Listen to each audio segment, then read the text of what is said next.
already, and would you like some stamps? It was 2 days at sea to get from the Falkland Islands to South Georgia, and even though we had overcast skies for the journey, the seas were amazingly calm the whole way.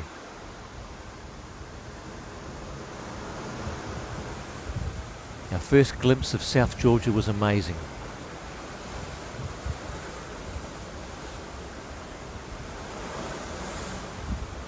Even more striking with the sun coming up.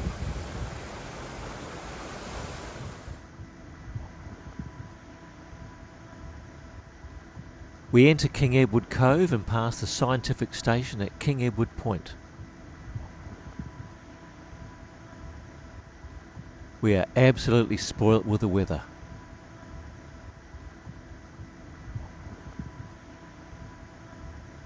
And at the head of the bay is the famous old whaling station at Grytviken.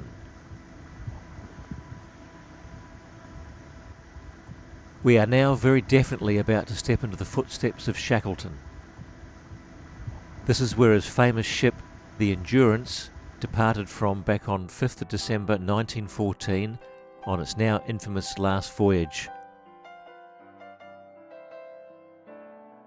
And Shackleton is buried here, but we'll come to that later. So here's the order of play. We're in Grytviken, and before we go ashore we are having a welcome presentation. On shore we can do a guided visit of the whaling station, we can visit Shackleton's grave, buy souvenirs, but be mindful of when the last zodiac goes.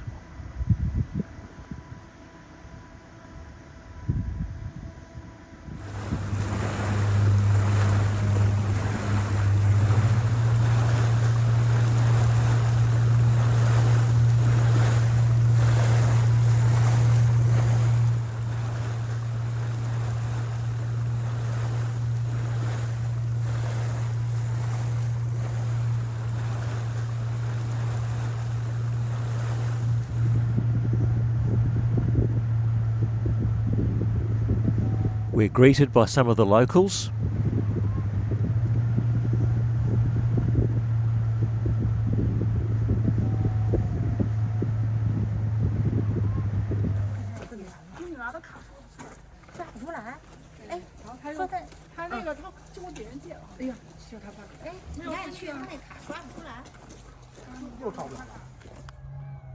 Grytviken has the only accessible whaling station on South Georgia. We're going to do the guided whaling station tour. Well, that oil that you're talking about, is that whale oil cleaned up, or was it fuel oil? Both. So the whale oil was here, and the diesel that was used to power the factory was over here. Out front there, their meat was butchered in the butchery that was just further behind there, because the company would bring down fresh animals every single start of the season to butcher them along the way. So to get sheep and cows.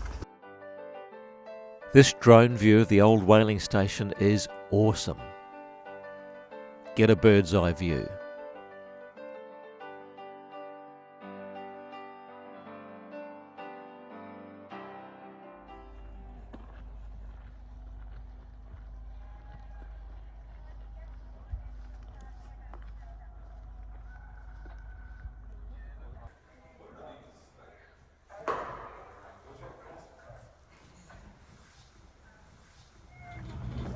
There are no permanent human residents on either South Georgia or the neighbouring South Sandwich Islands.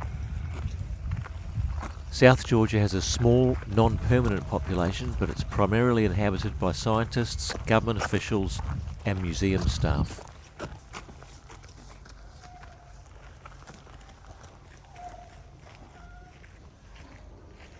At its heyday in the 1950s, this building provided accommodation for over 100 people.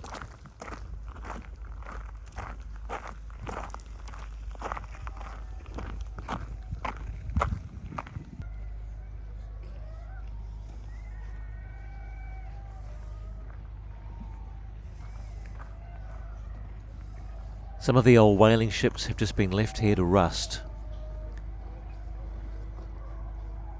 Like the abandoned whaling ship Petrel, abandoned here in the 1960s.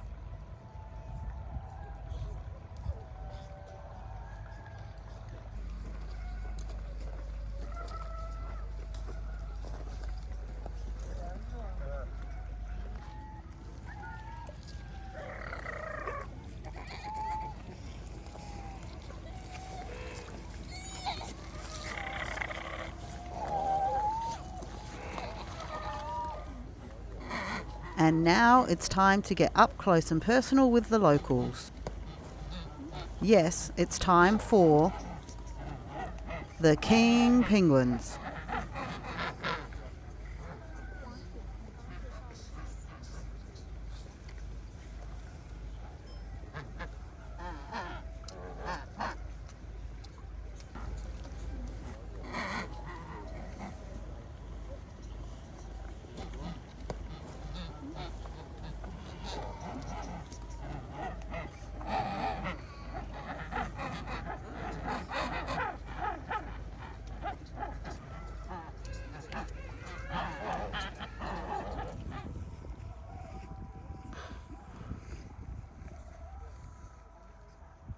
This seriously looks like tough work.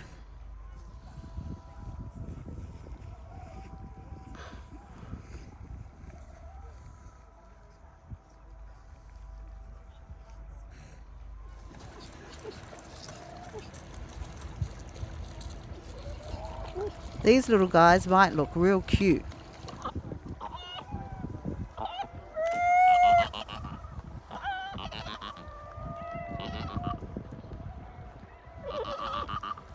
But get too close and they get aggressive.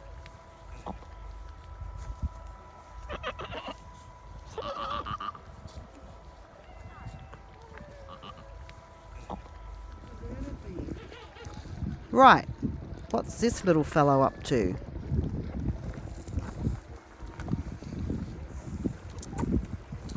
Let's follow his journey.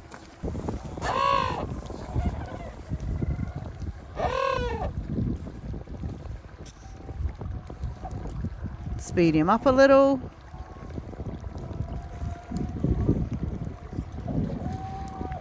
Looks like he's got the rear end of our volcanologist guide Brent in his sights.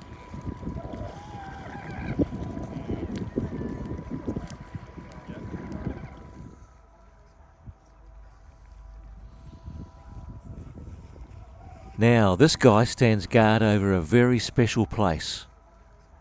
The grave of Sir Ernest Shackleton.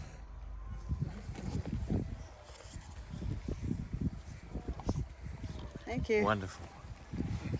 There's a toast to the man, the legend.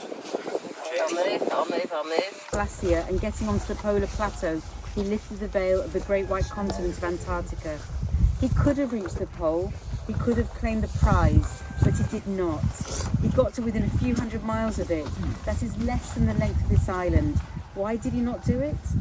He didn't do it because he knew that if he did, on the way back, men would die. Shackleton's right-hand man, Frank Wild, is buried next to him.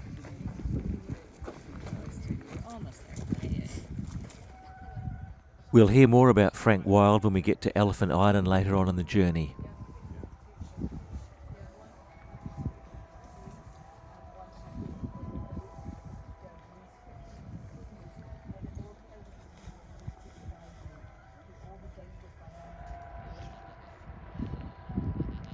Okay, and now it's back to the boat. And since our inward journey, quite a bit of ice has floated into King Edward Cove.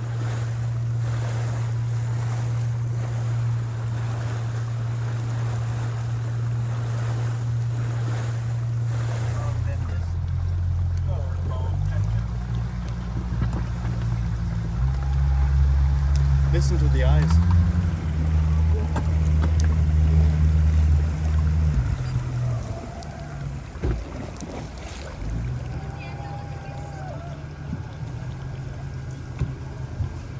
And as we pass King Edward Point, we're on the hunt for the Sir Ernest Shackleton Memorial Cross, constructed in 1922 by Shackleton's crew members of the Quest. It's now known as the Hope Cross, and it's up on the hill here somewhere. This is actually a replica, with the original move to Dundee in 2024, where it overlooks the ship he first travelled to Antarctica in.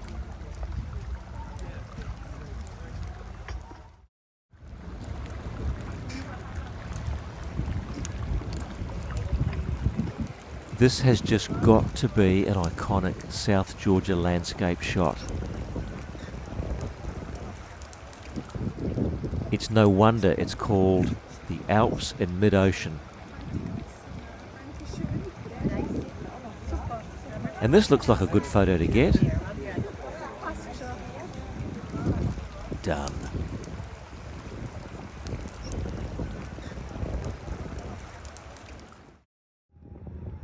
The second whaling station is one we can't land at. It's South Georgia's legendary Stromness, and probably the best known whaling station in South Georgia. It was here in May 1916 that Ernest Shackleton and 2 of his crewmen found help for the rest of their expedition team stranded on Elephant Island. After Shackleton's ship the Endurance was crushed by ice in the Weddell Sea, he and his crew made for Elephant Island using their small open-deck lifeboats. Shackleton and a small selection of his crew then sailed some 1,300 kilometres for 17 days in one of these 6-metre lifeboats to South Georgia. After that, they had to hike 36 hours from Hakon Bay to Stromness to find help. It had been 497 days since Shackleton had seen anyone else other than his crew.